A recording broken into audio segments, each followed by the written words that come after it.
The Summoner's Tale.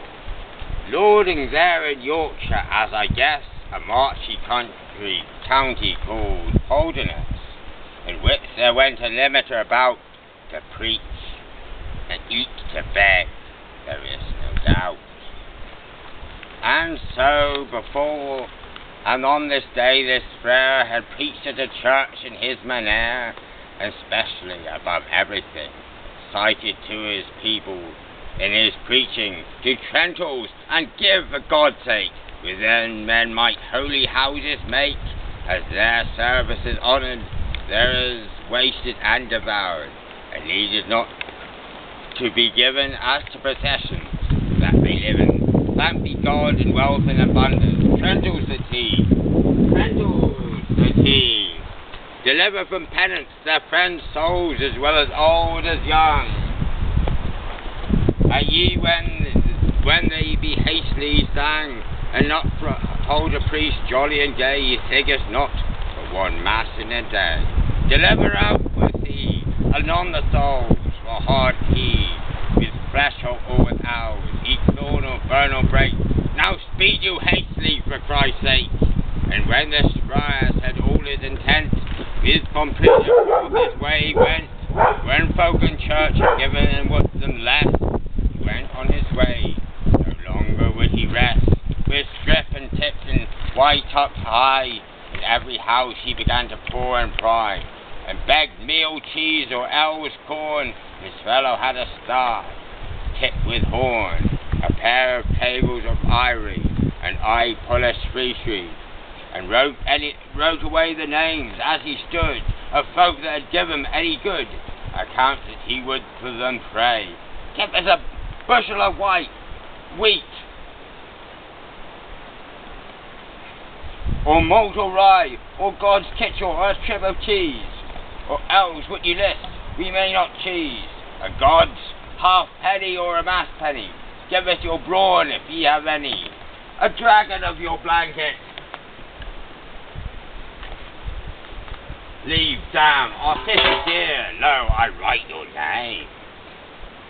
Bacon or beef, such as ye find, a sturdy Harlem, then went I behind, and their hostman a baron sat, and gave them term and laid on his back. And when he was out at the door anon, he planed away the names of everyone, and before he had written in his tables, he served them with knifles and with fables. Nay, there thou liest, Somfer, quoth the friar. Peace, quoth your host, for mother dear, tell forth their tale, spare not at all.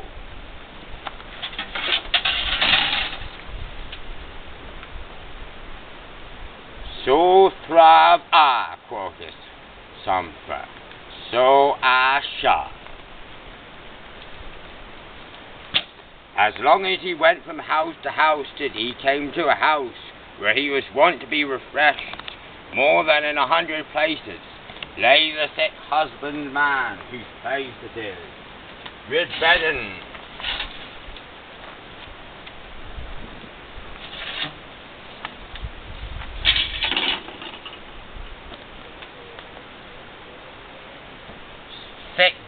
Sick lay the husbandman, whose place it is, bedridden on his couch he lay.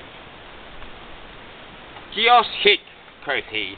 O Thomas, friend, good day, said this friar, all cautiously and soft. Thomas, quoth he, God yield it you, for oft I often upon this bench fared full well.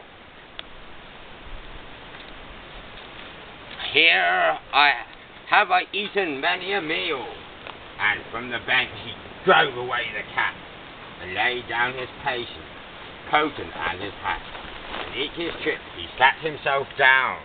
His fellow he walked into town, forth his name into that hostelry, where he slope him that night to lie.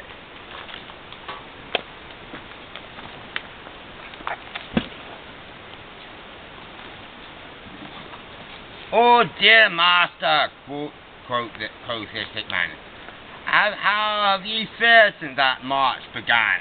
I've not this fortnight and more. God But what? Quoth he, labelled have I foresaw, especially for thy salvation. I have said many a specious oration for mine other friends, God them bless. I have this day on your church at mess, and said a sermon after my simple wit, and next to all the text of Holy Writ, for it is hard for you, as I suppose, and therefore I teach you, I the glows.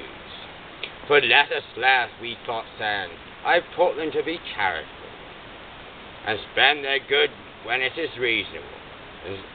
And I saw your dame, where is she?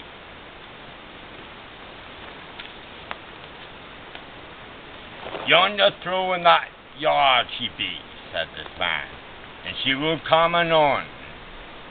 Hey, master, welcome ye, faith. Oh, master, welcome ye, be, say John, said his wife. How fare you heartily? The friar rises up full cautiously, and embraces her arms narrowly, and kisses her sweet chickers as a sparrow with lips. Dame, quoth he, right well, have you thanked your servant every day? Thank be God, who gave you soul and life. I saw this nay, so fair a wife, in the church, so God save me. God amends false, God amends false, said he. Welcome, I'll go welcome by my faith. I will welcome you by my faith. Grand mercy, dame, I found a way, by your greatness, by your leave. I would not pray you with you grew. I will speak with Thomas a little throw. These courts so negligent and so slow, grope tenderly in a conscience, and treat the